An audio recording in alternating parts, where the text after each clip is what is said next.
Hey guys, this is Zach with Next Tech News, and this is an Android user like myself's view of the iPhone 10. Wait, didn't they just come out with an iPhone 8? What happened to the 9? But the 8 looks like a 7S, and the 7 looks like a 6, or 6S. I'm a little confused. This might not go very well.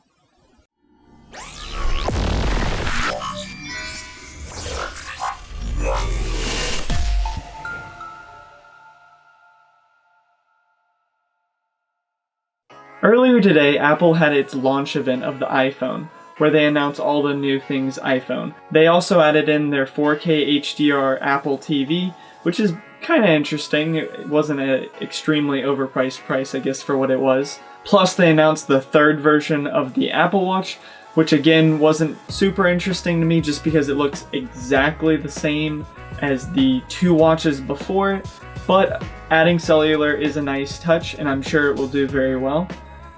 And then they also announced the iPhone 8 and 8 Plus. Both of these are again not very interesting to me because they're basically iterations of the iPhone 6 from 3 years ago.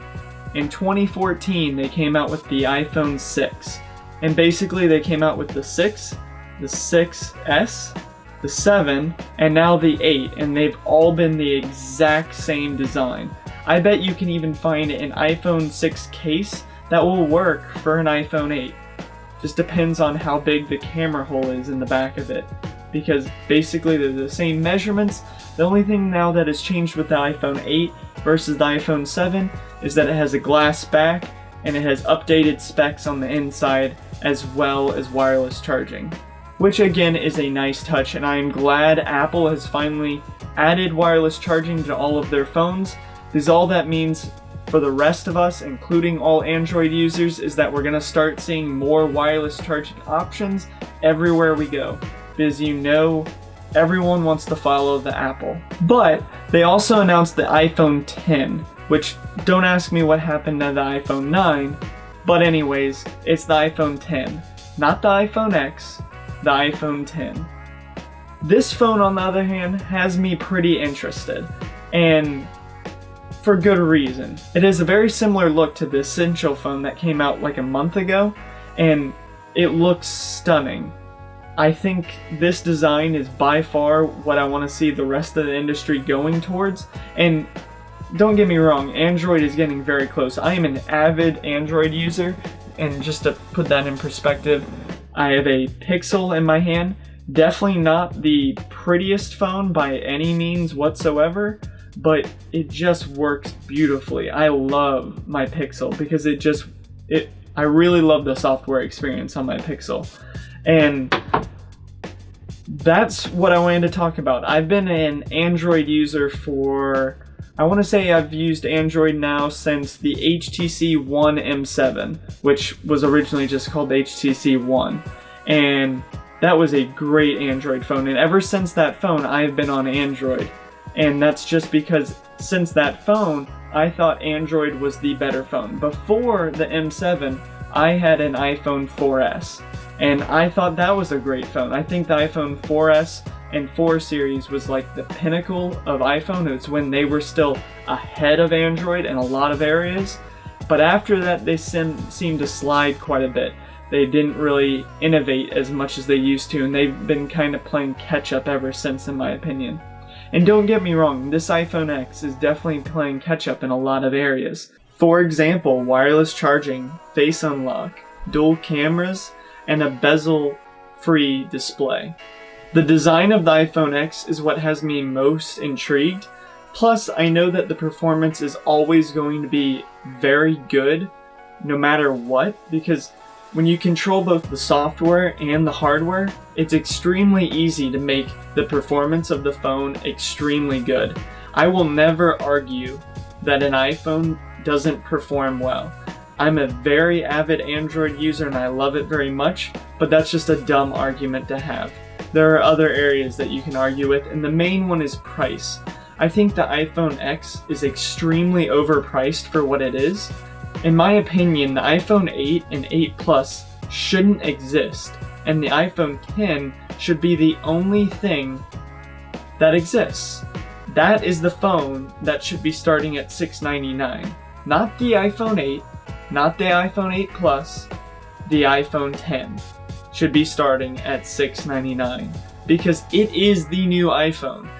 The iPhone 8 is just a ultra dull refresh of the iPhone 6. The iPhone 8 has me very intrigued, but that price is going to be the decision maker in my opinion. I'm still waiting on the Pixel XL 2 to be announced, which is looking like it's going to be announced early October, which is perfect because the iPhone 10 won't be available until October 27th, so I have plenty of time to make a decision on which phone I want. But in my opinion, the two things that are really going to hold me from being able to convince myself to get this iPhone 10 is primarily price, which I've already mentioned. I think it's way overpriced at $999, and the other thing is not having Touch ID. Apple announced Face ID will now be replacing Touch ID since they got rid of the home button because they're taking up the entire display as the front of the phone. And they decided rather than putting a fingerprint scanner on the back of the phone like many Android phones have done, that they would just get rid of it entirely and replace it with Face ID. And though I think Apple will probably have the best facial recognition out there, no other Android phone will probably compare. I've tried face unlocking features on Note series phones before and the S8, and I just don't think it works that well. And I'm also not expecting the iPhone 10s to live up to the hype as much as people want it to do. I don't see how a face unlock can replace a Touch ID sensor, primarily for one reason, and I'll demonstrate. When I reach into my pocket here and pull out my Pixel XL, as I'm pulling it out of my pocket, I'm already setting my finger on the fingerprint scanner that is naturally in the right place on the phone. And when I turn it around, the phone is already unlocked for me. I never even had to look at the phone to unlock the phone. But Apple's new iPhone 10, on the other hand, doing the same scenario, I'm going to have to pull out my phone, look at it, and then it will unlock. No matter how quick that unlock is, it is not as quick as unlocking it as you're pulling it up to your face. And for that main reason, I really don't know that I will like Face ID. And I think Apple's missing a massive opportunity of two places to put their Touch ID sensor. They could either put it in their now bigger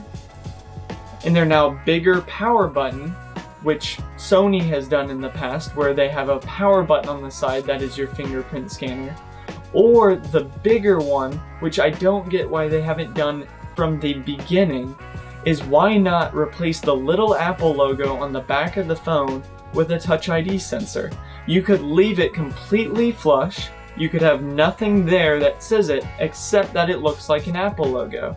And guess what? Yes, it would probably take a little bit of time to get used to it, because there's no indication of where it is. However, that Apple logo is placed perfectly on the back of the phone where you would put your finger naturally. And if you look at anyone holding an iPhone, their pointer finger will usually be on that Apple logo. So Apple, if you're watching this, I think you should add that Touch ID back on the Apple logo in your next iPhone 11 maybe? 9? Whatever you end up calling it, I think you should do it. But anyways, this is just a perspective from an Android user who's actually interested in an iPhone, finally. It's not the iPhone 8, it's not the iPhone 8 Plus, it's the iPhone 10. And even though I think it's extremely overpriced, I might end up buying it if the Pixel XL 2 doesn't interest me, or some other Android phone coming out in the next month or so doesn't interest me. That's what happens when you're an extreme enthusiast like I am. You're always wanting the newest tech. Let me know what you guys think of the iPhone 10 in the comments below. I hope you guys liked this video. I'll see you guys in the next video. This is Zach with Next Tech News. See ya!